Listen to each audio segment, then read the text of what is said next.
क्यों पिछड़ रही है सेल? संसाधन होने के बावजूद नाकामी का विश्लेषण। भारत की सरकारी इस्पात कंपनी स्टील अथॉरिटी ऑफ इंडिया लिमिटेड (एसएआईएल) लंबे समय तक देश की औद्योगिक शक्ति का प्रतीक रही है। यह वही कंपनी है जिसने आजादी के बाद भारत को आत्मनिर्भर इस्पात उत्पादन का सपना दिया और उसे हकीकत में बदला। इसके पास अपनी आयरन और माइंस, कोल ब्लॉक्स, अत्याधुनिक स्टील प्लांट्स और विशाल मानव संसाधन है। लेकिन आज स्थिति यह है कि वित्त वर्ष 2024 से 25 में सेल की प्रति टन बिक्री से आय (एनएसआर) निजी कंपनियों से औसतन 5,000 रुपये कम रही। यानी वही उत्पाद बेचते हुए भी सेल उतना पैसा नहीं कमा पा रही जितना टाटा स्टील या जेएसडब्ल्यू जैसी निजी कंपनियां कमा रही हैं। सवाल उठता है कि इतनी सुविधाओं और संसाधनों के बावजूद सेल का प्रदर्शन इतना कमजोर क्यों है? 1. प्रोडक्ट मिक्स की कमजोरी। भविष्य की बजाय परंपरा पर जोर निजी कंपनियां आज के बाजार की मांग समझती हैं। ऑटोमोबाइल उद्योग, हाउसिंग सेक्टर और इंफ्रास्ट्रक्चर प्रोजेक्ट्स में वैल्यू एडेड स्टील जैसे ऑटोग्रेड, गैल्वेनाइज्ड, कोटेड स्टील की बहुत मांग है। ये उत्पाद महंगे बिकते हैं और प्रति टन कमाई भी अधिक लाते हैं, लेकिन सेल का बड़ा हिस्सा अब भी पारंपरिक फ्लैट और लॉन्ग प्रोडक्ट्स पर आधारित है। ये बल्क में बिकते हैं, लेकिन मार्जिन बहुत कम होता है। यही वजह है कि भले ही उत्पादन ज्यादा हो, कमाई उतनी नहीं बढ़ती। 2. मार्केटिंग और डिस्ट्रीब्यूशन। ग्राहकों तक पहुंचने में असफल सेल की सबसे बड़ी विफलता ग्राउंड लेवल मार्केटिंग और नेटवर्किंग में दिखती है। ग्रामीण और कस्बाई इलाकों में अक्सर उपभोक्ता सेल फी 550 डी रॉड्स ढूंढते हैं। ये रॉड्स टाटा रॉड्स से 25 से 30 रुपये सस्ती भी पड़ती हैं। फिर भी ये बाजार में आसानी से नहीं मिलती। क्यों? टीएटीए और अन्य निजी कंपनियों के पास मजबूत डीलर नेटवर्क और एक्टिव सेल्स रिप्रेजेंटेटिव हैं। वे न केवल माल उपलब्ध कराते हैं, बल्कि डीलर्स को प्रशिक्षण, सपोर्ट और तुरंत जवाब भी देते हैं। इसके उलट सेल की सेल्स टीम को अक्सर धीमी और बेपरवाह कहा जाता है। इसका सीधा नतीजा यह होता है कि ग्राहक सस्ता उत्पाद होने के बावजूद टीएटीए या जेएसडब्ल्यू का माल खरीद लेता है, क्योंकि वह उपलब्ध और भरोसेमंद है। 3. गांव की ओर कार्यक्रम, कागजी सफलता, जमीनी विफलता। एसआईएल ने वर्षों से गांव की ओर अभियान चलाया। एनुअल रिपोर्ट्स में दावा किया गया कि सैकड़ों वर्कशॉप्स और ट्रेनिंग प्रोग्राम आयोजित किए गए, लेकिन वास्तविकता कुछ और है। गांवों और कस्बों में उपभोक्ताओं को आज भी सेल रॉड्स के लिए भटकना पड़ता है।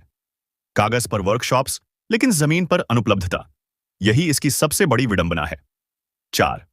सरकारी टेंडर और देशभक्ति का बोझ। सेल एक सरकारी कंपनी है।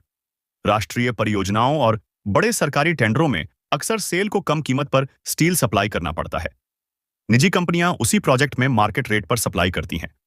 इससे स्थिति ऐसी बनती है कि कर्मचारियों और कंपनी की मेहनत से जो लाभ कमाया जाता है, उसका बड़ा हिस्सा अप्रत्यक्ष सब्सिडी की तरह राष्ट्रीय परियोजनाओं में चला जाता है। 5. लागत, इन्वेंट्री और पुराने संयंत्र का बोझ। सेल ने पिछले दशक में भारी भरकम आधुनिकीकरण कार्यक्रम चलाए। नए blast furnaces, continuous casting units और रोलिंग मिल्स लगाए गए, लेकिन इन पर हुए खर्च का डिप्रिसिएशन और इंटरेस्ट बर्डन बहुत बड़ा है। पुराने संयंत्रों को अपग्रेड करने से ओपेक्स, ऑपरेटिंग कॉस्ट, वैसे ही ज्यादा रहता है। इसके उलट निजी कंपनियां ज्यादातर नए और लचीले, फ्लेक्सिबल संयंत्र बनाती हैं, जिससे उनकी लागत स्वाभाविक रूप से कम आती है। 6. वैश्विक बाजार और आयात का दबाव। स्टील की कीमतें पूरी दुनिया में उतार चढ़ाव करती रहती हैं। चीन से सस्ता स्टील आने पर भारतीय बाजार पर दबाव बढ़ा। निजी कंपनियों ने हेजिंग और एक्सपोर्ट स्ट्रैटेजी अपनाकर नुकसान को संतुलित किया, लेकिन सेल अपेक्षाकृत कठोर ढांचे में बंधी रही और उसे ज्यादा मार झेलनी पड़ी। असर किस पर पड़ता है? कर्मचारियों पर। मुनाफा घटने से बोनस, भत्ते और सुविधाओं पर असर। कर्मचारियों की मेहनत का सही फल नहीं मिलता। ग्राहकों पर। उपभोक्ता को सस्ता उत्पाद होते हुए भी आसानी से उपलब्ध नहीं होता, यानी ग्रामीण और कस्बाई ग्राहकों को नुकसान। कंपनी की साख पर। महारत्न होने के बावजूद निजी कंपनियों से पिछड़ना सेल की ब्रांड वैल्यू और विश्वास दोनों को कमजोर करता है। निष्कर्ष, असली समस्या कहां है? एसएआईएल की समस्या संसाधनों की कमी नहीं है। उसके पास खदानें, कोल ब्लॉक्स, संयंत्र और मानव शक्ति सब कुछ है।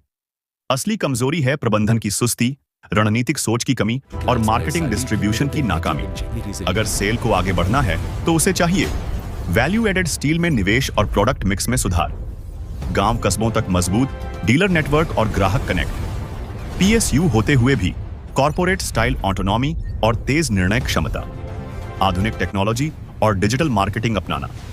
केवल तभी सेल अपनी ताकत और संसाधनों के अनुरूप एक बार फिर भारत की औद्योगिक प्रगति का नेतृत्व कर सकेगी। धन्यवाद। उम्मीद है कि आपको वीडियो अच्छी लगी होगी, तो लाइक कीजिए, शेयर कीजिए, फॉलो कीजिए। फिर मिलते हैं एक नई विषय के साथ।